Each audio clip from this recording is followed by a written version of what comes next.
कि ସେମାନେ ଭାବୁଥିଲେ ଯେ ଏମଏଲଏ ପାଇଁ ପ୍ରାର୍ଥୀପତ୍ର ଦାଏର କରିବ ବୋଲି, କିନ୍ତୁ ସେମାନଙ୍କୁ ମୁଁ ଗୋଟେ ଜିନିଷ ଜଣାଇବା ପାଇଁ ଚାହିଁବି, ମୁଁ କେବେ ବି ଜୟପୁର ବିଧାୟକ ହେବା ପାଇଁ ଇଣ୍ଟରେଷ୍ଟେଡ୍ ନଥିଲି। ମୁଁ ଚେୟାରମ୍ୟାନ୍ କଣ୍ଟେଷ୍ଟ କରିଥିଲି ଏଇଥିପାଇଁ ଜୟପୁର ଟାଉନର ଯେଉଁ ପ୍ରୋବ୍ଲେମ୍ ଅଛି ତାକୁ ସଲ୍ଭ କରିବା ପାଇଁ ମୁଁ ଭାବୁଥିଲି ନିଜର ମୋର ସେତିକି କାପାସିଟି ଅଛି ଆଉ ଲୋକାଲ ଏରିଆ ଭିତରେ ମୁଁ ସେତିକି ଚେଞ୍ଜେସ୍ ଆଣିପାରିବି, ସେଇ ଜିନିଷ ସେଇ ଏକ୍ସପେକ୍ଟେସନ୍ରେ ମୁଁ ଆଗକୁ ଆସିଥିଲି। ଆଉ ଏଇଟା ବି ସିଓର ଯେ ମୁଁ ଆଗାମୀ ଦିନରେ ଜୟପୁର ମ୍ୟୁନିସିପାଲିଟିର ଯେଉଁ ଚେୟାରମ୍ୟାନ୍ କଥା ଉଠିଛି ସେଥିପାଇଁ ମୁଁ ପୁଣି ଥରେ ଚେଷ୍ଟା କରିବି। କିନ୍ତୁ ବିଧାୟକ ପାଇଁ ଯେଉଁ ଆପଣ କଥା କହୁଛନ୍ତି, ସମସ୍ତେ ଜାଣିଛନ୍ତି ଯେ ଜୟପୁରରେ ବିଧାୟକ ହେବା ପାଇଁ ଯେଉଁ କୋଟି କୋଟି ଟଙ୍କା ଏମାନେ ଖର୍ଚ୍ଚ କରୁଛନ୍ତି, ସେ କମ୍ପିଟିସନ୍ ଯେତେବେଳେ ଆସୁଛି ସେ କମ୍ପିଟିସନ୍ରୁ ମୁଁ ବାହାରେ, କାହିଁକିନା ମୋ ପାଖରେ ସେ ଅର୍ଥର ବଳ ନାହିଁ ଯେ ଏମାନଙ୍କ ସହିତ ମୁଁ ସେ ଅର୍ଥର ବଳକୁ ଧରିକି ଏମାନଙ୍କ ସହିତ ଲଢ଼େଇ କରିପାରିବି।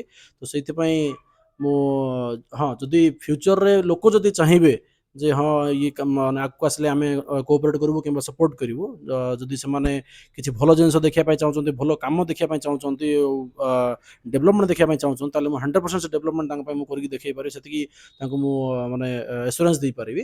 କିନ୍ତୁ ବିଧାୟକ ହେବାଟା ଲୋକଙ୍କ ଉପରେ ଡିପେଣ୍ଡ କରୁଛି, ଲୋକଙ୍କର ବିଶ୍ୱାସ ଉପରେ ଡିପେଣ୍ଡ କରୁଛି।